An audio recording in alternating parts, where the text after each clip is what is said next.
प्रश्न नंबर 5वें का पहला है ये, एक आयताकार भूखंड है, ठीक है, एक आयताकार मान लो ये भूखंड हो गया, आयताकार है, ठीक है, जिसका क्षेत्रफल दिया है 528 मीटर स्क्वायर, यानी इसका क्षेत्रफल दे दिया है, क्षेत्रफल दिया है, क्षेत्रफल की लंबाई चौड़ाई के दुगने से एक अधिक है, जो लंबाई है ना चौड़ाई के दुगने से अधिक है, मान लो कि लंबाई क्या चौड़ाई क्या होगी, माना कि चौड़ाई तुम अगर x मानोगे तो जो लंबाई है ना दो गुने से अधिक है, तो लंबाई जो हो जाएगी चौड़ाई है x के दो गुने से एक अधिक, तो ये हो गई तुम्हारी लंबाई हो गई 2x+1 और चौड़ाई हो गई x, ठीक है, ये क्या है लंबाई, ये है चौड़ाई, ये भी तुम्हारी मीटर में रहेगी, ये भी तुम्हारी मीटर में रहेगी, ठीक है। अब लंबाई चौड़ाई पता चल गया, ठीक है। अब तुम्हें इससे वो बना, देखो क्षेत्रफल बराबर क्या होता है इसका, हाँ, आयत का क्षेत्रफल बराबर क्या होता है, लंबाई गुणे चौड़ाई, ठीक है।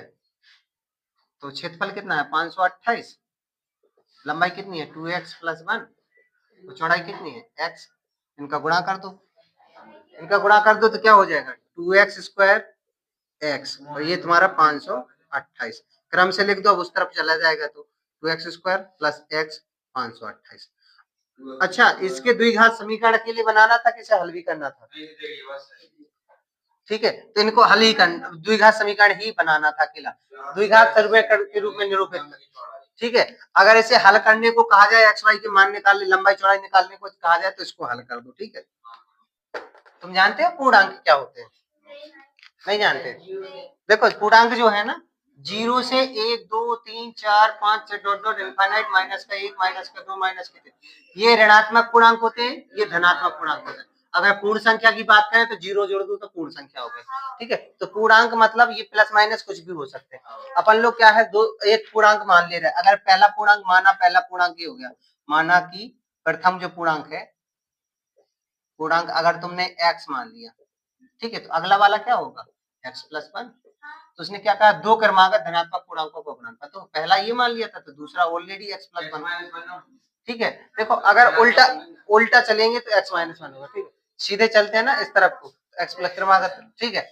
अब इन दोनों का गुणनफल 306 दिया, तो x और x+1 का गुणनफल कितना दिया है 306, तो अगली लाइन में x का x² और ये x बराबर 306, ये इस तरफ आ जाएंगे तो x² + x - की 306 बराबर 0, ठीक है, ये द्विघात समीकरण बन गया। ये प्रश्न नंबर 5वें का तीसरा है, रोहन की माँ उससे 26 वर्ष बड़ी है, ठीक है, रोहन की माँ जो है ना उससे 26 वर्ष बड़ी है, और अपन लोगों को अब ये उनकी आयु गुणनफल अब से 3 वर्ष पश्चात 360 हो जाएगी, हमें रोहन की वर्तमान आयु ज्ञात करनी है, तो हम माना कि रोहन की वर्तमान आयु क्या हो जाएगी, माना कि रोहन की वर्तमान आयु क्या हो जाएगी, x हो जाएगी।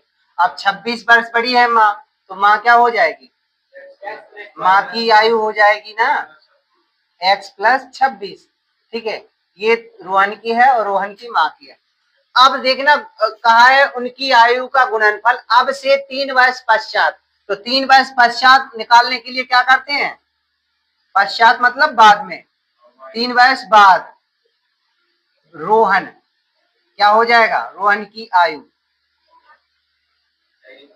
x + 3 हो जाएगी, और 3 वर्ष बाद माँ की आयु क्या हो जाएगी x + 26 + 3 यानी कि x + 29 हो जाएगी, नहीं। अब क्या कह रहे हैं 3 वर्ष पश्चात इन दोनों का गुणनफल कितना है 360 है, तो x + 3 और x + 29 बराबर है 360। देखो 3 वर्ष पश्चात ये निकाली थी, उसमें यही तो कहा है उनकी आयु गुणनफल अब से 3 वर्ष पश्चात 360 हो जाएगी, तो 3 वर्ष पश्चात 360 होगी दोनों को गुणनफल।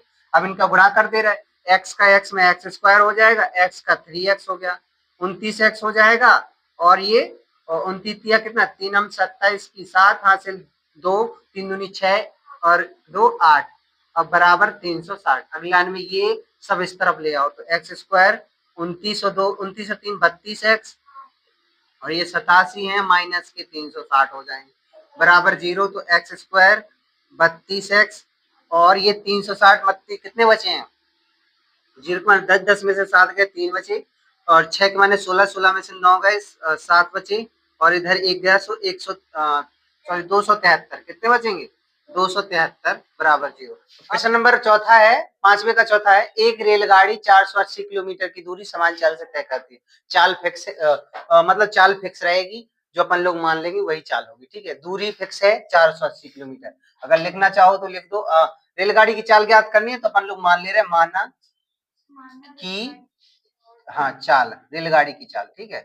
रेलगाड़ी की चाल जो हो जाएगी तुम्हारी, कितनी हो जाएगी x मान ली, ठीक है। और दूरी तुम्हारी दी है, दूरी कितनी दी है 480 किलोमीटर दी है ना। अगर हम चाल दी, दूरी दी और समय निकालना हो तो क्या हो जाएगा, नहीं वो अधिक दिया है। समय निकालना हो तो देखो, जैसे दूरी बराबर क्या दिया है, जो चाल बराबर क्या होता है, चाल बराबर होता है दूरी बटे समय, ठीक है। तो समय बराबर क्या हो जाएगा, समय बराबर हो जाएगा दूरी बटे चाल, ठीक है। और ये समीकरण बनेगा इस हिसाब से, दूरी कितनी है तुम्हारी 480 और चाल कितना है x। ये तुम्हारा अभी कुछ नहीं हुआ है, सिर्फ इतना बना है, ठीक है। ये सिर्फ इससे पता चला है 480 किलोमीटर दूरी से, और रेलगाड़ी की चाल x मान ली थी।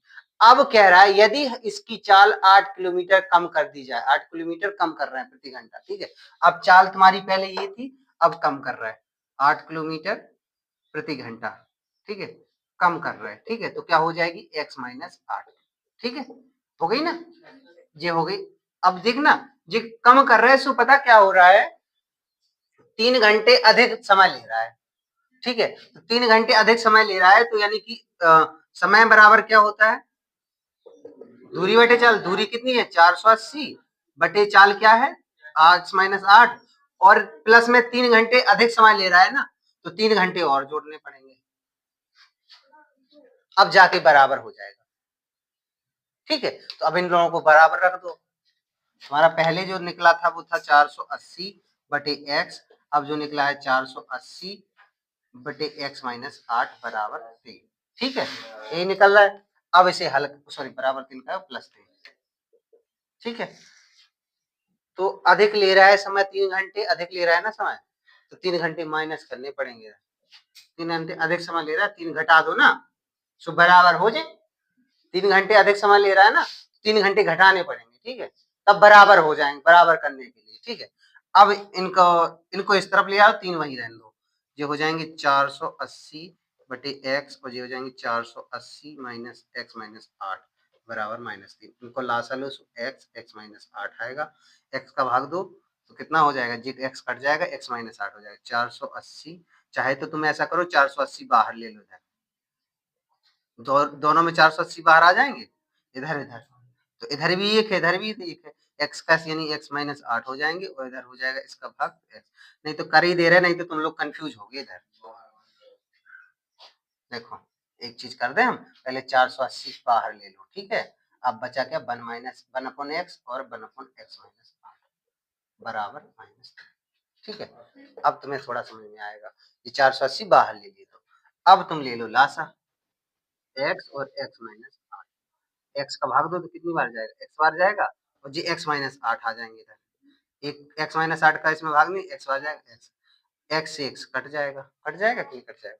अब बचा क्या, इधर लिख दे रहे, ये देखो 480 इधर गुणा में है, उधर भाग में पहुंचा ही दे रहा है, ठीक है।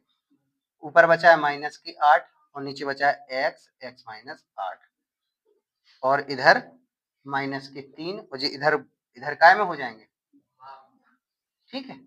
अब त्रिया गुणा कर दो, ये इधर आ जाएंगे, ये इधर जाएंगे, तो ये 8 गुणे 480, और ये हो जाएंगे -3 गुणे x गुणे x माइनस 8, ठीक है।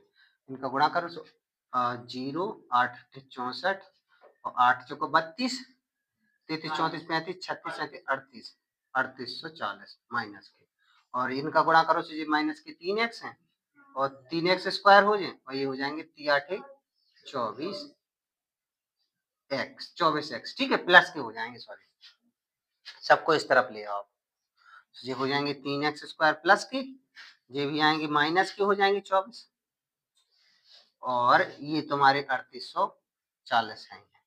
अब इनमें देखो कॉमन मिल रहा है क्या, 3 सब में निकल आए, 3 को भाग दे दो सब में, 3 निकाल लो बाहर से, 3 को भाग दे दो सब में, इधर भी दे दो तो इधर 0 ही आया, इधर 3 को बाहर ले लो तो है। देखो 3 कॉमन आ रहा है सब में, 3 आएगा तो इधर एक्स स्क्वायर बचेगा, 3 8 24 8x और इधर कितने 3 एकम 3, 3 दूनी 6 और 3 8 24 0 बराबर 0। 3 को अब इधर गुणा में चला जाएगा, सो 0 हो जाएगा 1280। ये तुम्हारा समीकरण बन गया। ठीक है, और अगर तुम्हें चाल ज्ञात करनी पड़ेगी तो इसे और हल करना पड़ेगा। ठीक है।